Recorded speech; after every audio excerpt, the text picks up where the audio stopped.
I've tried this before to find out something embarrassing about Wendy, and she never gives me anything. So you have to have some embarrassing story of something that Wendy did. This does get aired. Process out there.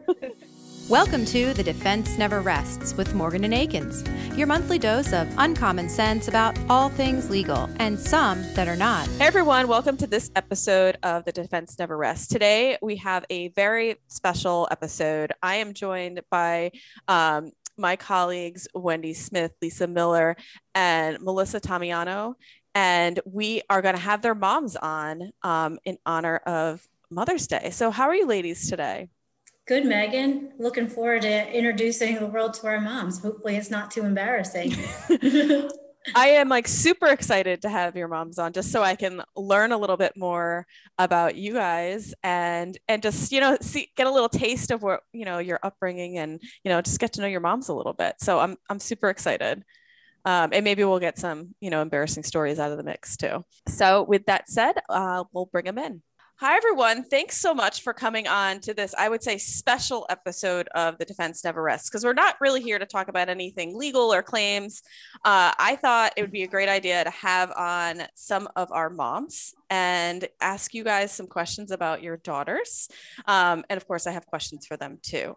But I'm going to start with Wendy's mom, Kathy. Do you go by Kathy? Yes, I do. Okay.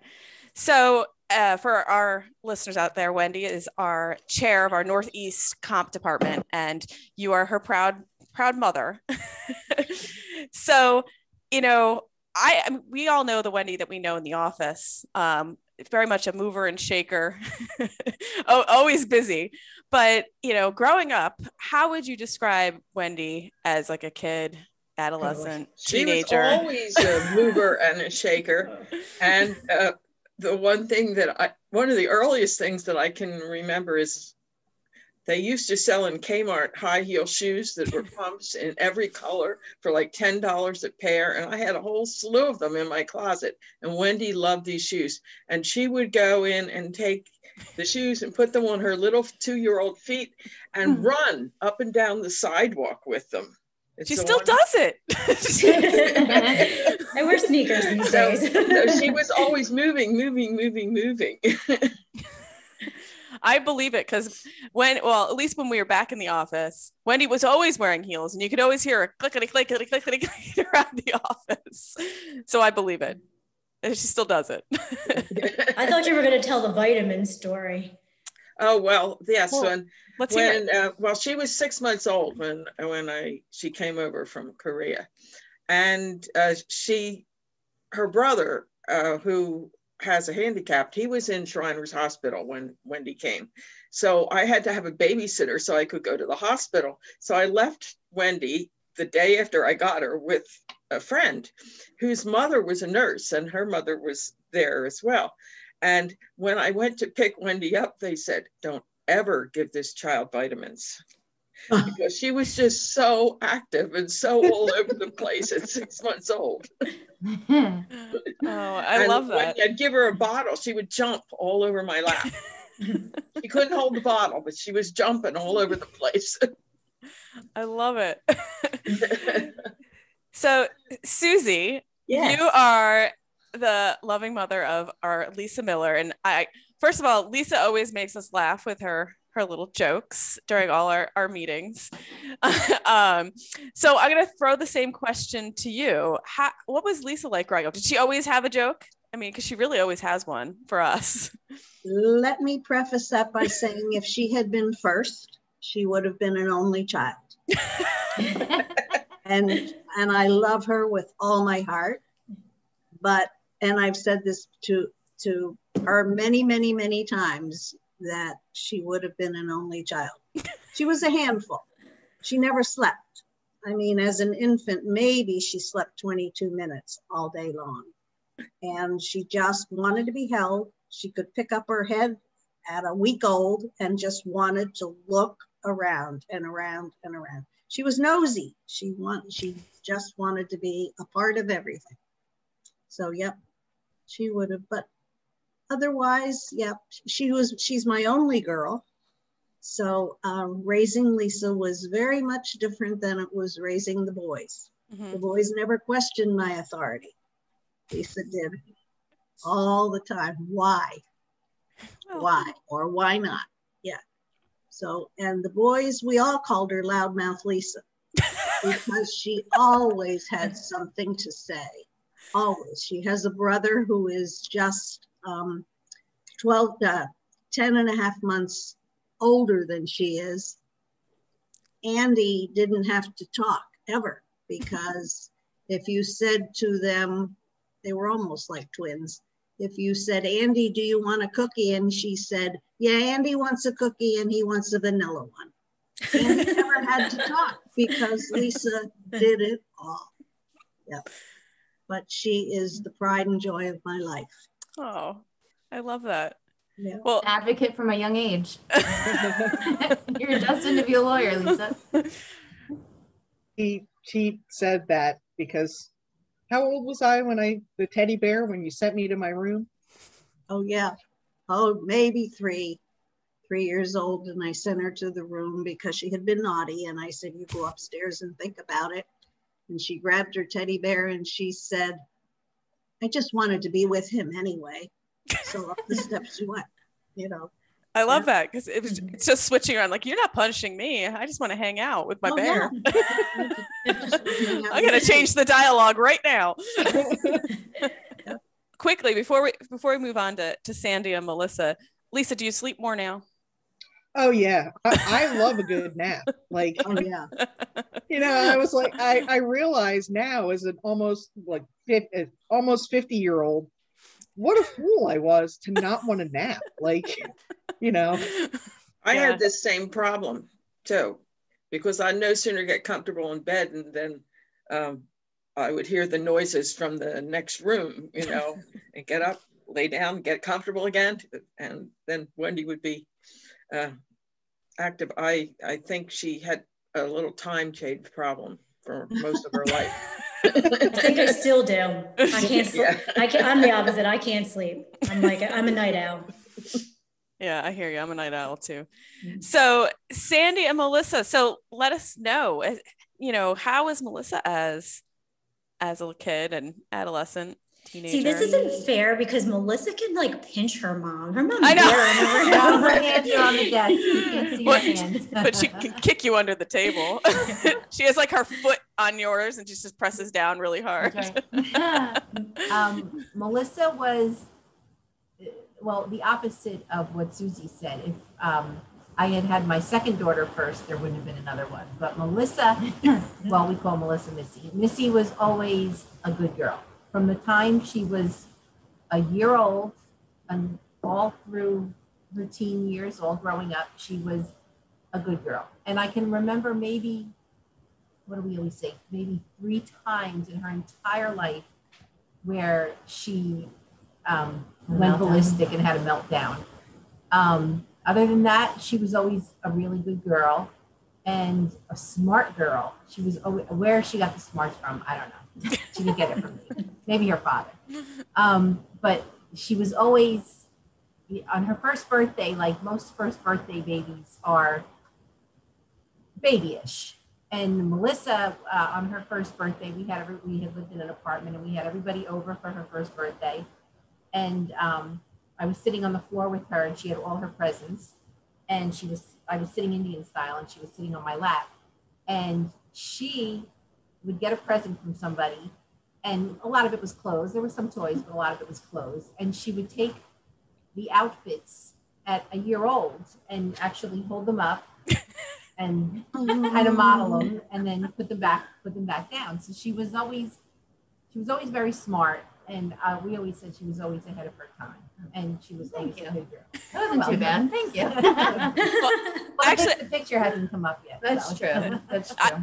I am not surprised at that at all because during, like, whenever we have our firm meetings, Melissa's always so put together and the rest of us kind of look like a ragtag crew. And then she's always got like nice, like her hair's done. She's got a nice shirt on. And I'm like, I'm wearing a fashion from the time she was a little girl.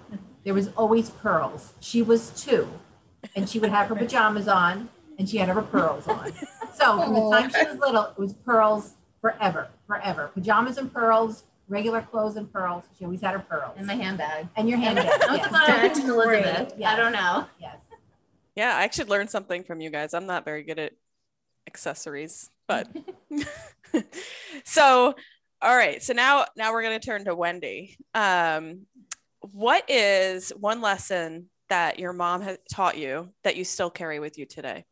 The work ethic. I get that from my mom. My mom has always been a hard worker, single mom, raised 2 kids.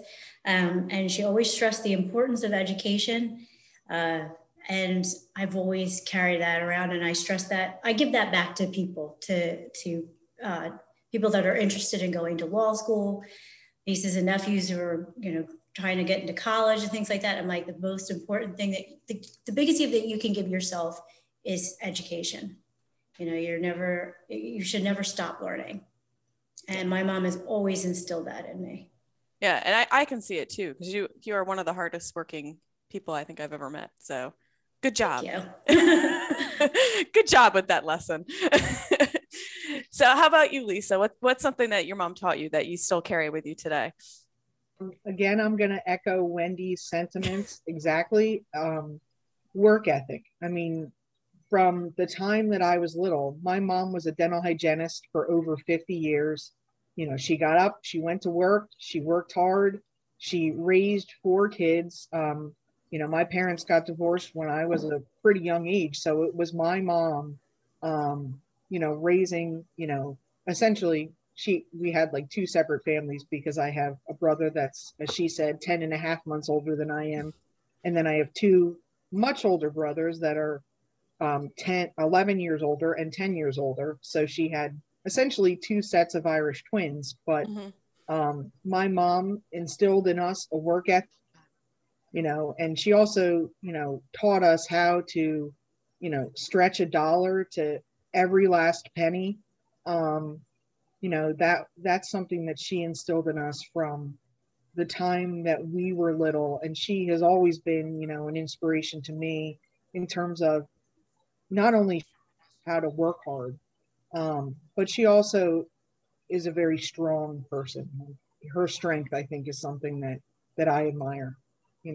Throughout her whole life, she's been a very strong person. I love that.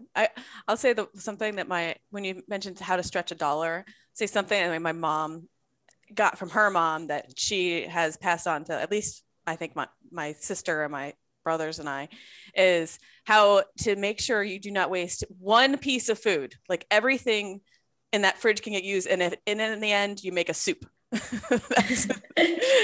it's a gift that whole family has, and like she learned it from her mom, and like my mom will she's like, oh no, we have plenty of food. We have a pepper, an apple, 2 slices of bacon and chicken, like dinner. That sounds like an interesting soup. It's very creative. It's funny you say that, because I was talking to my mom yesterday and she says, oh yeah, tomorrow I'm going to make, and she's making pasta fazool today because she still has ham left over. I got to use the last pasta fazool.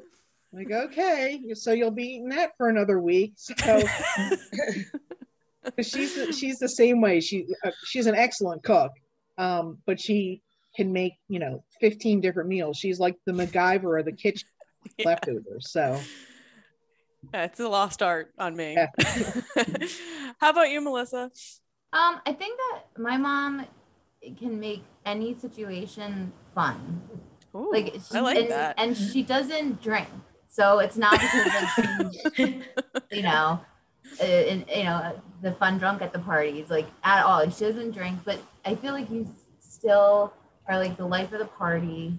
You can talk to anyone, and you're also, whenever we go on like big group vacations, we call you the DO, the director of operations, because like she will plan out like the vacation for everyone to make sure that everyone's organized and is going to have a good time. Maybe a little type A, and maybe where I get my type A-ness from, but I admire that because you make life fun, and that's great. So thank you. I love that.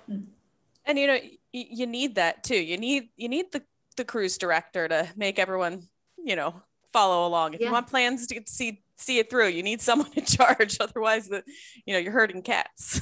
I keep saying I'm going to retire from that job, but then it never happens. And every year another vacation comes along, and every year I do it again. You can't get away from the type A.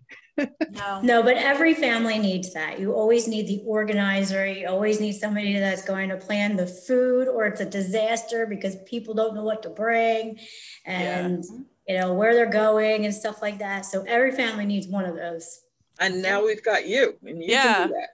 I was like, is that you, Wendy? I feel like that's you. That actually is me.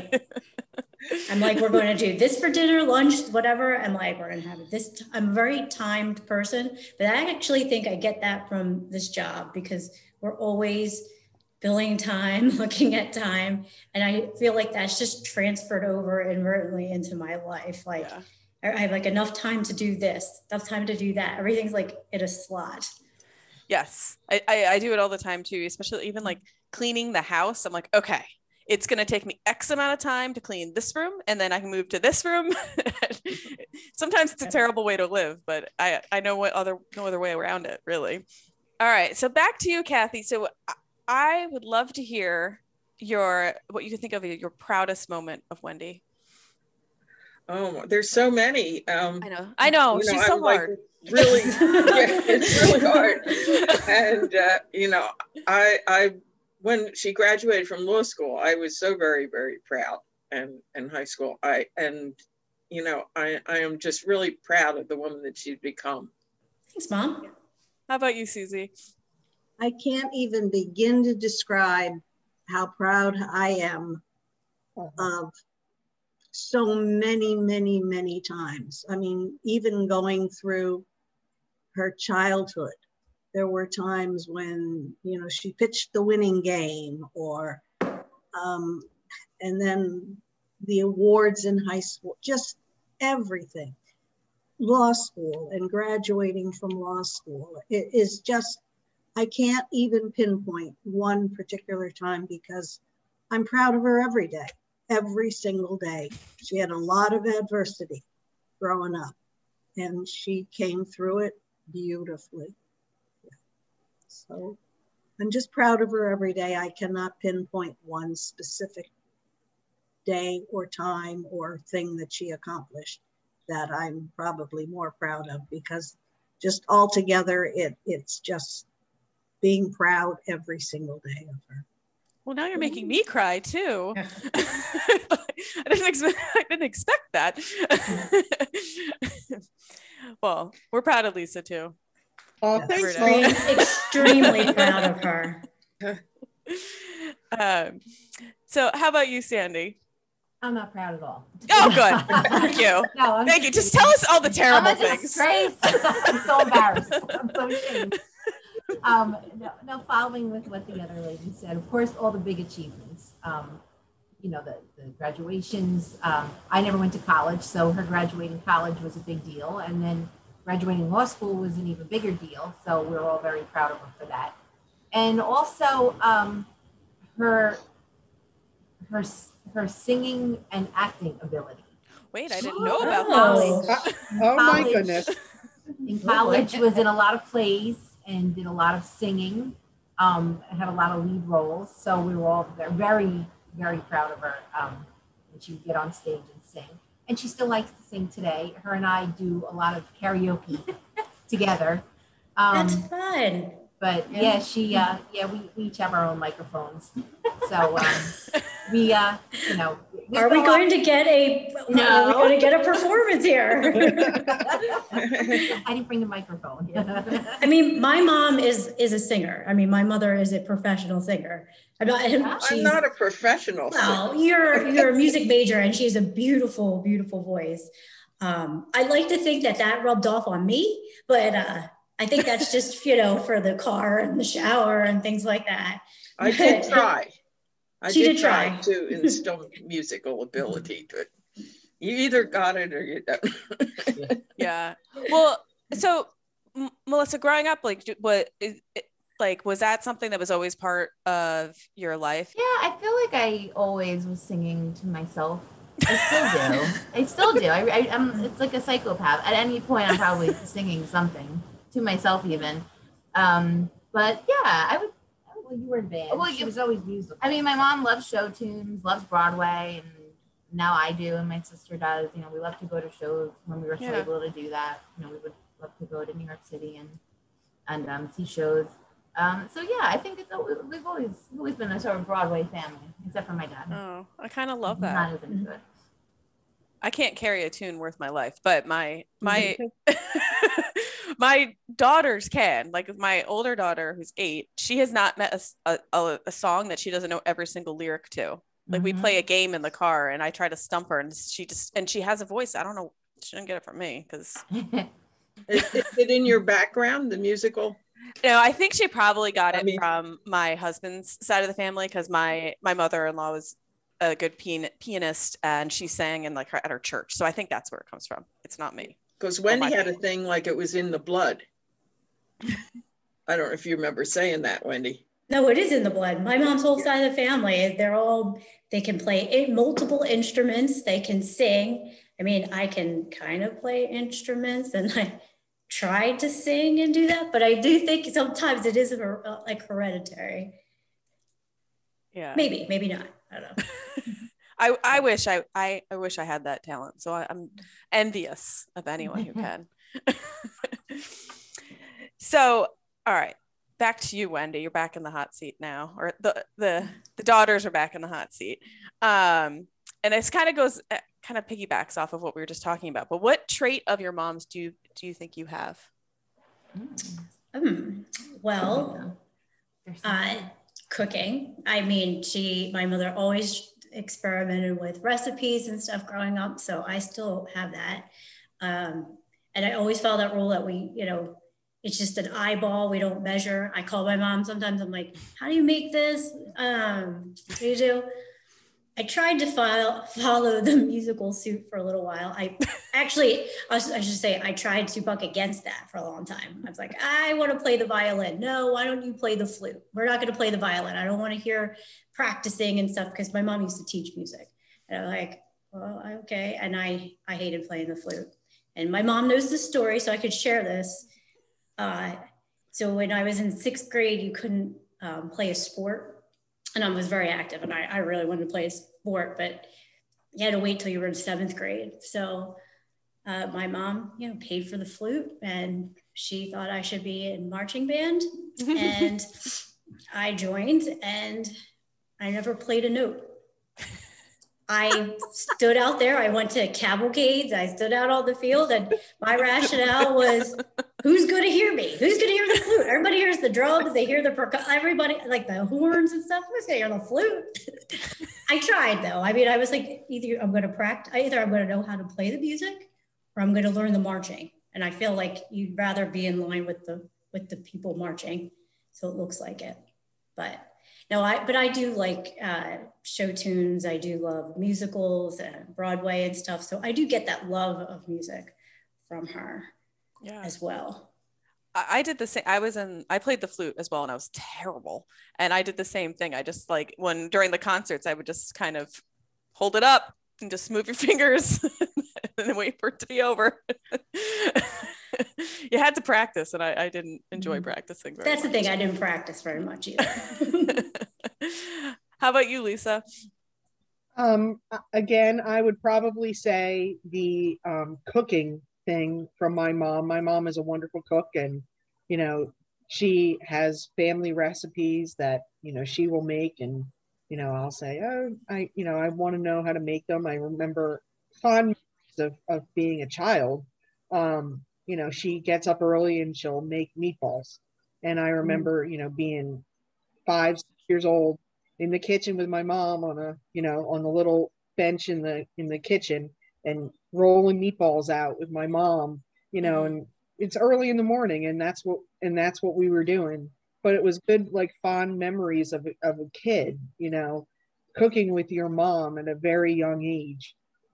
So that's one thing. My love of food and cooking comes from my mom. Also, I think being very family oriented also comes from my mom. My mom is like the glue of our family, and everyone talks to my mom. So that's how we all know what's going on with everyone else in the entire family, because everyone talks to my mom, and my mom is the one that kind of keeps everyone together in terms of, even though we're separate, you know, in terms of distance, but she's the one that keeps us grounded and keeps us in the family way.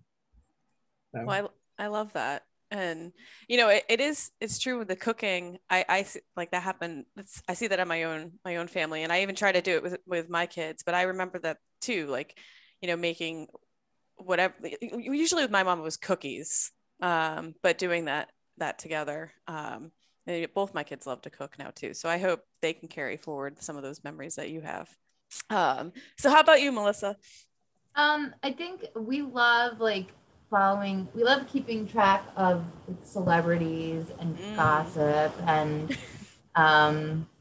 like when we love hard, like the celebrities, we go hard about it. Like the royal family, we have strong opinions on.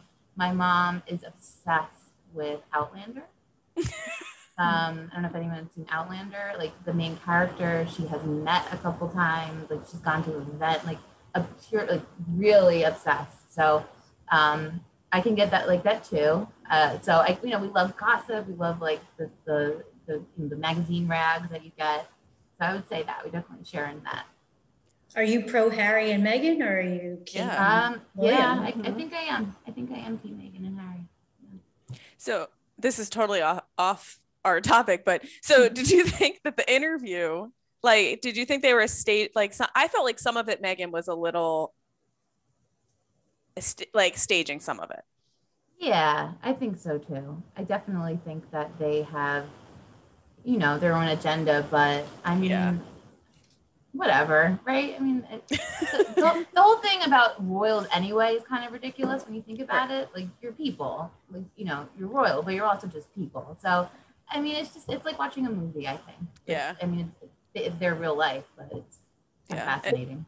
And I do love a good, movie with a princess. It's exactly. Okay, so Kathy, we're back to you. Okay. So we've been hearing all these things about how wonderful your daughters are, but there has to be something Wendy does that drives you crazy. Oh boy. Can't think of a thing. Thanks, Mom. How can I say this? She's, of course, because of her job and everything, she's very aggressive, and I'm more laid back. So sometimes when she gets in there and she starts helping me clean and everything, she over cleans. And I'm like, I can't find stuff. And but that's about it. So that's really not so bad. and it's just a little bit different in personality there, but she gets the job done, and I watch her. How about you, Susie? There's got to be there's got to be some. I know Lisa we said she talks a lot, but she does, and always has. As I said, the boys, her brothers, always called her Loudmouth Lisa because she always had something to say. And Lisa knows this. Lisa is aggressive. She's a perfectionist. And at times her mouth, some of the things that come out of her mouth are things that I would never say. But if she's if somebody cuts her off in traffic, whoa, look out. You don't want to know what she just said. But yeah, that's probably the only thing, and it comes out of frustration, I know. So, but that's the only thing. So I just ignore it. See, Lisa and Melissa are my level-headed people. I feel like they're the ones that keep me calm. I'm like, what? That's scary. So, from what I'm hearing, Lisa and Wendy are pretty much alike. Yes. Yes, I would say so. She doesn't appreciate my truck driver mouth, I think sometimes, you know. Yeah. And I think part of it is too, this job, well, pre-COVID, we used to drive a lot. Like, I mean, there are parts of Pennsylvania that I never knew existed, but, you know, just driving, and I'll say certain things, or, you know, one time we were coming back from Penn State and I had the GPS on and it was taking me the completely wrong way. And I like just went off on a little tirade, and my mom is sitting in the passenger seat and she's like looking at me like, is this my lovely flower of a daughter? And those words came out of her mouth. But yes, they did. Yes, they did. So, yeah. So that, I mean, if that's my worst trait, I guess it's not so bad. Not so bad. Yeah, it's not terrible. Yeah. So, Sandy, there has to be something about Melissa that drives you crazy. It's not so much drive to so bad. I'll probably get in trouble for this, but it's an annoyance that and her sister will agree with me on this, that when Melissa is done with something, she's done. If she's having a party at her house, if say 9 o'clock rolls by and Missy's done hosting, she yawns. The subtle hint. Her clock, she blows the candle out, turn out the light, and there could be 30 of us sitting in her kitchen. Well, get the hint. Get the hint. I'm done. Let's go. She's the one that wanted to go to bed. She's the one that wanted the party, but now we all have to leave. So when she's done, she's done. And we all know it because I look at her sister and we're like, she's done. It's time to go. Or if we're out somewhere, and she'll kill me for this too, when we're all on vacation.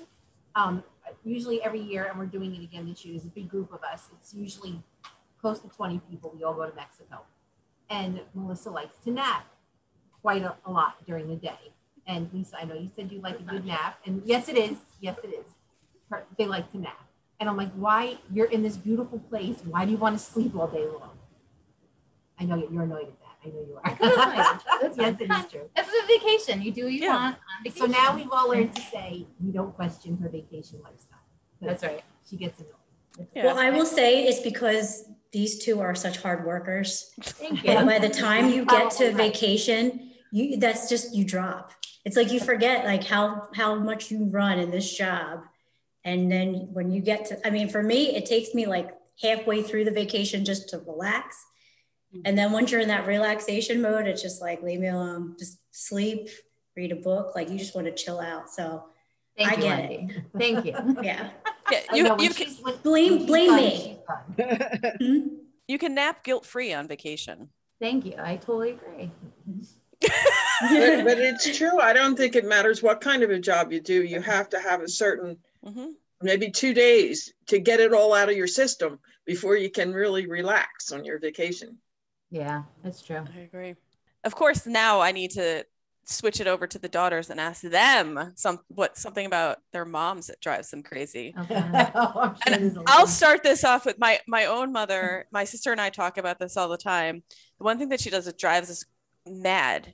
Well, there's two, but one is she doesn't know how to shut a cabinet door in the kitchen or the drawers. Like they're always like a little bit open. It just drives us insane. And the other thing, she loves to like unload the dishwasher at 7 a.m. when everyone's still sleeping. And it's like, we call it like the concerto of pans, because it's just everything's banging in the kitchen. And it's like, time, everyone wake up. I'm up. So what is it, Wendy? What about your mom drives you crazy?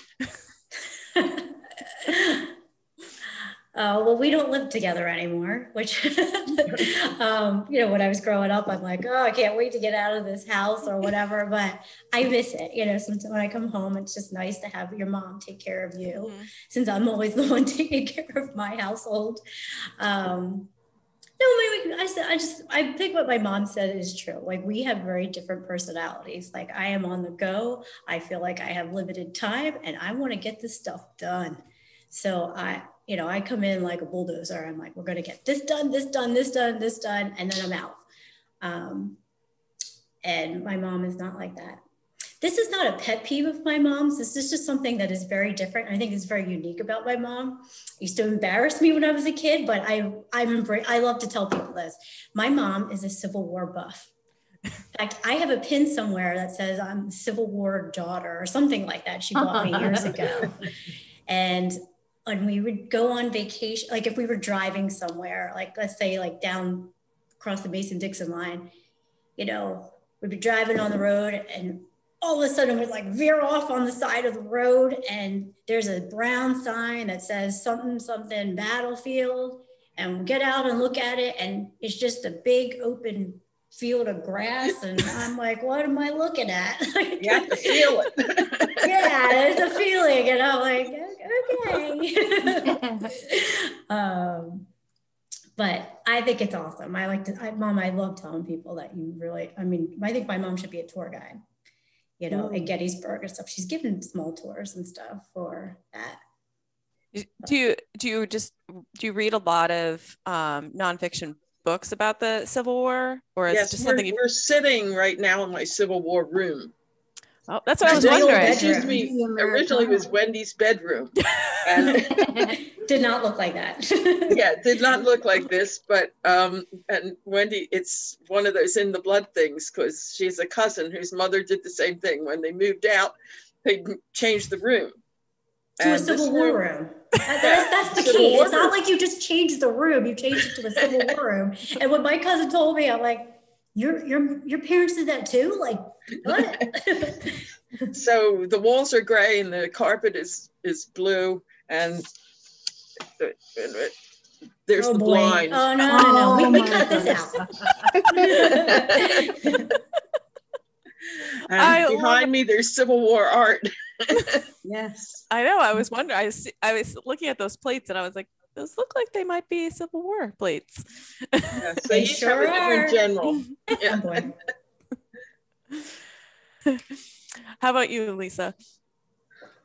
I think my biggest pet peeve, I think, with my mom is, and I think it's just by the nature of her being a mom, she's a caretaker for everyone else, but she doesn't take the time to care for herself. Or, you know, I'll be on the phone with her and say, "Oh, Mama, I don't like the sound of that cough." "Oh, no, it's just allergies or whatever." So, you know, I think that's my biggest pet peeve is she doesn't take time to take care of herself when, you know, she needs to take care of herself, as opposed to worrying about everyone else or just not taking the time for herself. That's the only thing. I mean, she's in every other way she's perfect, except she doesn't listen to me when I say, "Mom, I think you need to go to the doctor. Mom, I think you need to do this." "Oh, no, I'm okay. I'll feel better." So I've only had this cough for a month. It'll go away soon. Yeah. You know, I'll just drink some water. It'll be okay. So that's the only thing. She doesn't listen to me when I need her to listen. How about you, Melissa? My mom notoriously cannot keep anything to herself. I mean, you could come and say, "Listen, like, Mom, I have to tell you this. Please don't tell anyone. Like, this is really important." Like 5 minutes later, she will be on the phone with my grandmother, like filling her, my sister, you can't just only tell my mother something if you want the entire extended family to know, and social media. So it's fine. I can't argue with that. It's true. Everybody knows. Don't tell me anything. Don't tell everybody. And when my other daughter got engaged, everyone knew it was going to happen except for me. I was really, really annoyed. I would have kept quiet about that. No, you would not have. But no, absolutely not. It was the right choice. It's true. I can't argue with it. It's true. Is it like, and because is it just like you just can't hold the information inside? I just can't hold. I have to tell somebody. Yes. There's no secrets in this family. There is no secrets. That's true. I kind of love it though. To you. Wendy. Yeah, that's right. There's a whole other world happening, but they don't know it. Kathy. Yes. Wendy, I've tried this before to find out something embarrassing about Wendy, and she never gives me anything. So you have to have some embarrassing story of something that Wendy did. This there's does gotta- get aired. Process out there. I really don't know what to say to that. I truly don't. You can tell I got in trouble with the chewing gum. No. Oh yeah. I'll let That you was tell that middle story. school. But it didn't embarrass me. I thought it was funny. I'm like doing one of those, that was really bad. You know. And but she's in gym class and she's chewing gum, and the gym teacher told her to get rid of it, and she pretended to. This is my last piece of gum. Yeah, and she somebody hit her on the back or something. We were playing basketball or something, and the gum went out. And I got detention. Yeah, she did in that period of time. She did get detention several times. Yeah. Really, Wendy? Mm-hmm. Yeah. Chewing gum. Oh, I know. Oh boy, here we go. I just opened up the door. It was after she started driving and had her own car. She would pick up her friend around the corner and go to school, and I'd go to work thinking she went to school. And one day I get this phone call from the attendance officer, and here the two of them went up to two towns up to Perkins for breakfast. And then they took notebook paper and ripped out of a spiral notebook and wrote in pencil handwritten notes, both of them saying that they had a headache and that's why they were late, and signed their mother's name. So two of them walk in together with identical notes ripped out of the notebook in pencil, which just really wasn't what a mother would do, right? If they're writing a note. And I get this call and about this note you wrote, and I'm like, what note? All to go to Perkins? All to go to Perkins? Yeah, there's more to the story, but Saturday. I got we got a phone call from my mom. So where were you this morning? Oh, at school. Let's try this again. Where were you this morning? Oh, maybe I went to breakfast before. How about you, Susie? What can you think of any embarrassing moments? I really can't think of. Can you think of anything, Lisa? I thought you were going to say about the time when I was like a toddler and we were at the shore, and you're like, oh, you know, before we go back down to the beach, you have to go to the bathroom. Oh my God. Yeah. And you could tell the story. Yep. And so we were at the beach. We're no sooner sitting down, and Lisa said, I have to go to the bathroom. And I said to her, go in the ocean. And she's just a little thing. Well, next thing you know, she took her whole suit off and went in the ocean. And she only had to pee, but she took her whole suit off, and there she is. And so I had to quickly run down and grab her. But yeah, I forgot that, Lisa. You are right. Yes. Yep. That was embarrassing. Yes, very embarrassing. Yeah. So, you know, I was like 2. Well, I mean, yeah, maybe. This was last year, right, Lisa? No, I was like, is this like an adult thing? We're not quite 2. It would have been 2 the end of that summer. Yep. It was when we were at the beach. It was when we were at the beach last summer. Actually, Yeah. No, it was not. well, in fairness, you know, if she were going to the bathroom in the actual bathroom, she would have to take her suit off. So Oh, she yes, just so figured she- the beach is the same thing. Yep. So, Sandy, finally, it's your turn. Spill it, Sandy. Spill It's it. not so much that I was embarrassed because I thought I did a fine job, but I have proof of this. I gave her, as I'm sure every mother has done to their child, a home haircut when they were little.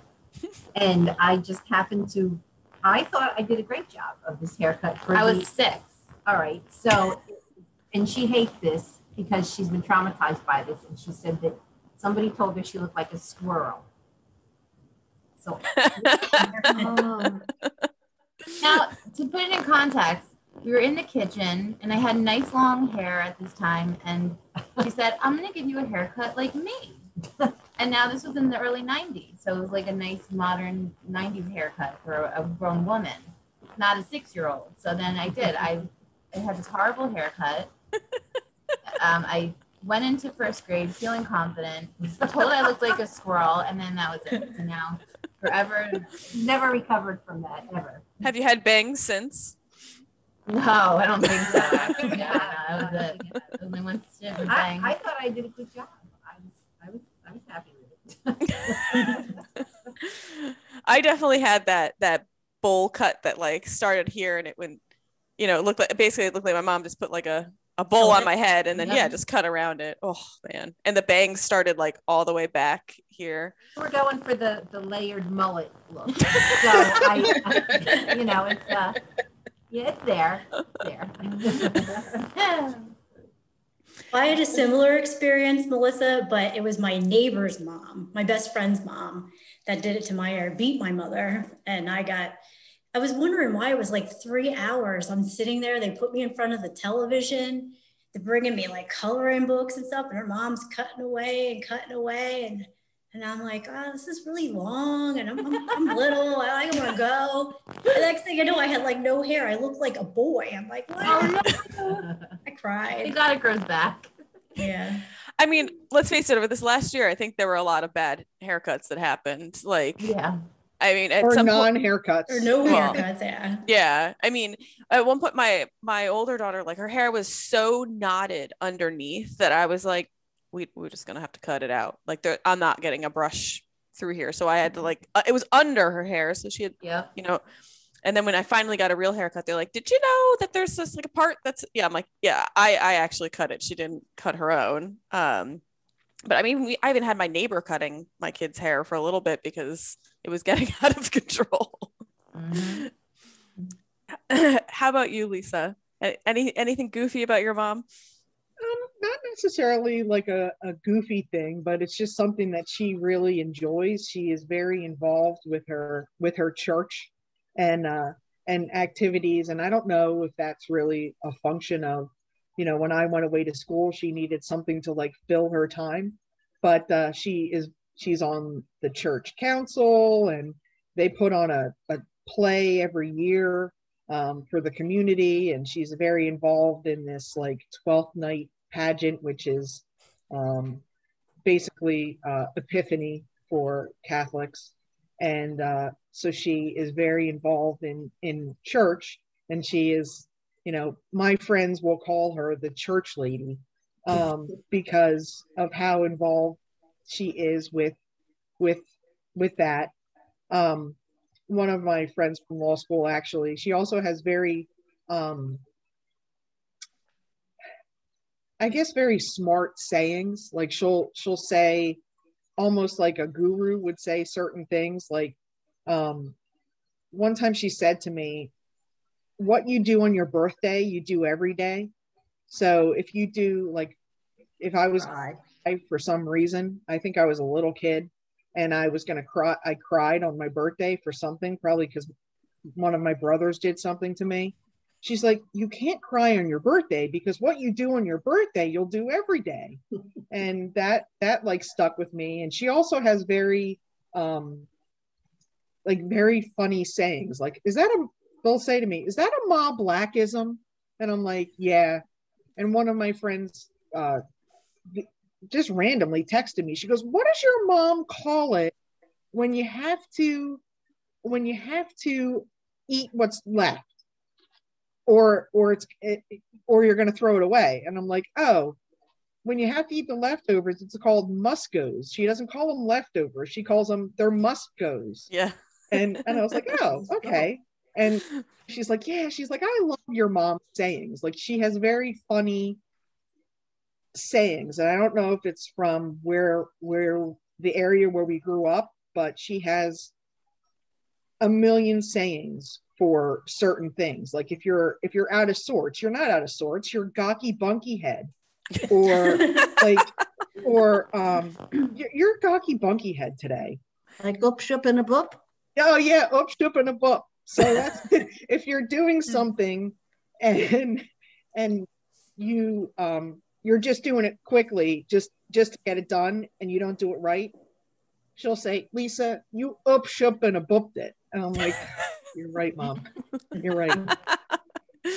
I love it.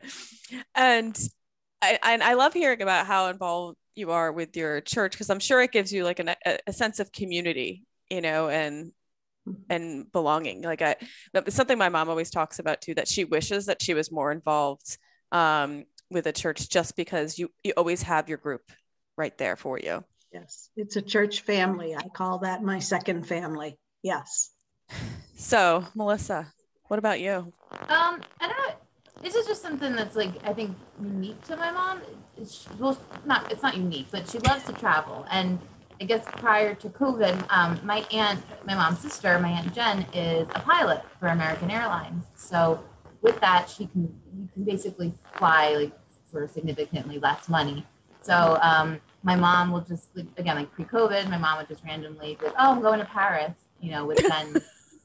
I love that. And it's only for like a day though. It's like a layover. Oh yeah, I'm going to London. Or I'm going to be in Venice. I'm like, who are you? What is this? Like, what are you? I can't believe it. You're like, you're in Europe all the time.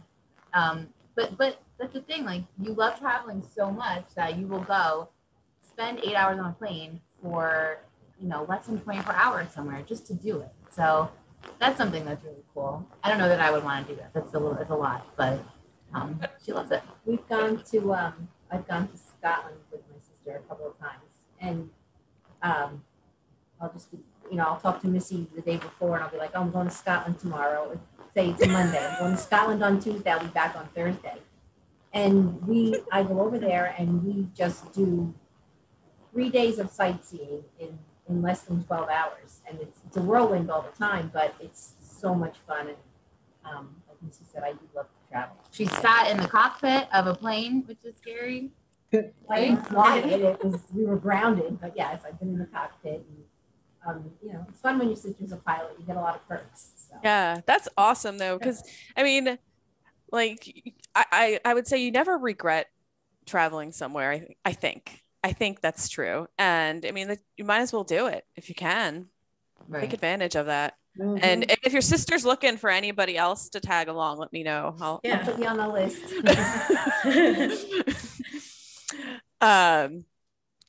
Okay, so one last question for the moms, and then I have a wrap-up question for the daughters. So, and I kind of think I know a feeling what the mom's answers are going to be, but starting with you, Kathy. So, at what point was it clear to you that Wendy was going to go to law school and become a lawyer? It had to be before she decided to go to law school, I'm sure.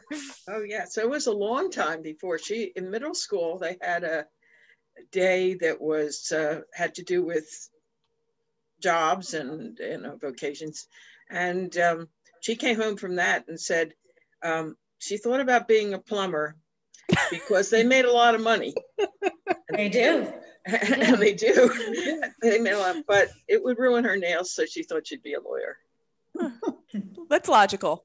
And she wanted to be a lawyer from then on. Well, yeah. I mean, knowing Wendy now, I can't imagine you being a plumber.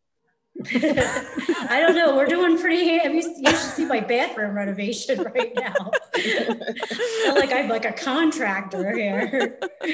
So how about you, Susie? I feel like you probably knew from the time that Lisa was talking that she was going to become a lawyer, but let me know. What do you think? Yes, absolutely. From very early on. And that was her decision.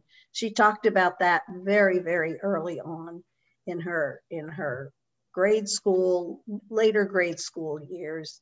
In fact, there were 3 of them who were very close, a guy and another gal. And the 3 of them were going to have their own law firm.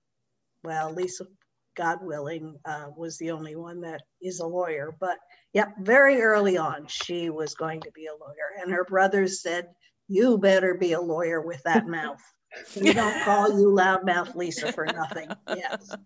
Plus, I have several lawyers in my family, a couple of generations. So that just kind of, happened too. Yeah. I think it was a destined path. I think so. How about you, Sandy? We had no idea she wanted to go to law school. she went to college for communications and graduated with that degree, and then came back. That was in New York, and she came back here to Jersey and was going to work at a newspaper and do that. And then one day she said, I'm going to go to law school. And we said, well, knowing Melissa, I think if she could go to school forever for something, she would be in school forever for whatever. But yeah, we had no idea. So I said, well, Dad and I paid for college, and we're still paying for college, so you have to pay for law school. I know. I hated that catch. I had that catch too. Yeah. We're all paying for law school. Yep. So forever. She'll be paying for law school forever, but whatever. It worked out. This is what she wanted to do. So whatever makes her happy. 60th birthday, we're gonna have a big bash. That's right. That's right. Did you ever work for a newspaper? I did. After college, okay. I worked for a newspaper for a couple of years. Oh. It was local, so like there was a lot of covering council meetings and zoning boards of adjustment. Mrs. Smith wants to get a fence, so like I had to write an article about an easement for the fence. But I was working with a lot of attorneys who were, going to these things, and I think that was my first real introduction to it, because we don't really have any lawyers in our family, so that's kind of where it started, I guess. Yeah, I'm the same way. That I'm the only lawyer in like both sides of my family. So I didn't even, it wasn't even something I thought I was going to be a doctor, and I did a full 180. So, but they're happy to have me as a lawyer. We had another doctor. Yeah, it helps when they need help with our business, and they have to consult with me on things. Mm-hmm. So, okay. That's my final round of questions for the daughters. So Wendy, what is your proudest memory of your mom? Well, I'll start with this, and I think I was actually saying this to one of my other partners, actually, when we were talking about this podcast. Something that really surprises me about my mom. So my mom, I told you, my mom sings in the church choir. She's done solos, things like that. But we were gone to some funerals in the past few years, and my mom has stood up and talked, voluntarily, and she's very well spoken and says very kind things about people, but it's just caught me by surprise, like in a very good way, like, wow, like that's, my mom's up there, like very eloquently talking about somebody, that's been important in her life or whatnot. So that's always, I thought that was a very, like, something I just never thought about until recently. Also, again, my mother is Mom, you are a beautiful singer. My mom was a wonderful mom growing up. I'm very happy. She's my mom. She's always taken care of me, and my brother. But she's a beautiful singer. She's very talented, and yeah, I think I'm just proud of her all around. How about you, Lisa? I would say, as my mom said of me, she's proud of me every day. I'm proud, to be her daughter. It makes me proud when, we go somewhere and, we're in a social circle with, her friends or wherever we've gone out for breakfast, and they'll say, oh, that's your daughter. I can tell that this is your daughter, or, oh, your mom is very involved in this, and she does this certain thing. I'm just proud to be her daughter. And they say, oh, your daughter. The thing that makes me most proud is when people say, oh, you look just like your mom, or your daughter looks just like you. So that's, I think, something that I'm the most proud of, that A, that I'm her daughter, and B, that, we look so much alike. And, she's always been my biggest champion, and, I will be of her too. So that's it. And that is such a wonderful compliment too. I love it. How about you, Melissa? It's probably in 2015, my mom was diagnosed with breast cancer. and you just really like took it on and did what you had to do and got through it, which was obviously amazing. And every year now we have the cancer dinner, we call it. It's because after you were diagnosed, everyone went to the diner because it's kind of what we do, I guess. I don't know. Well, I had been diagnosed and I was like, and all the family was over at the house. And I was like, well, this sucks. Let's just go to the diner. So a whole bunch of us went to the diner and had dinner. And now every year on my cancer-free anniversary, we have our end of cancer dinner at the diner. Right. So we all go to the diner and we all have dinner again. Yeah. That's So, nice. I love that. What's the date? March, anywhere between March 25th and 28th. yeah, it's usually good. So what did you do this past year? We went, Went to the diner. well, COVID Oh. year, we Oh, didn't right, go. yeah. No, we didn't go. But yeah, a few weeks back, we went to the diner. Good. Well, and also congratulations on Yes. getting through that. Yeah, and- congratulations. yeah, Thank you. 6 Yeah. years now. awesome. I love hearing that. Terrific. And I mean that it had to have been, difficult for you and your whole family, but I love that you were strong and you got through it, and now they can be even extra thankful that you're there still. Exactly. Very, very thankful. And this is why you have to go to Paris on Tuesday to Thursday. Exactly 'cause- right. If it wasn't for COVID, I can't even really having withdrawals. It's been a bad scene. I need to get on a plane ASAP. Soon, hopefully soon. Well, I this is probably my most favorite podcast that I've done to date. I've so loved having everyone on and learning a little bit about my colleagues and just meeting their moms and hearing your stories. So thank you so much for coming on. And it's clear they have such great, wonderful role models in their life, and they're following proudly in your footsteps. So thanks so much for joining me. Thank you. Thank you Thanks, for Megan. having us. Thanks, Thank you Mom. very much. Thanks, Mom. Yeah, and happy Mother's Day to Thank you. Thank Thank you. you. Thank you.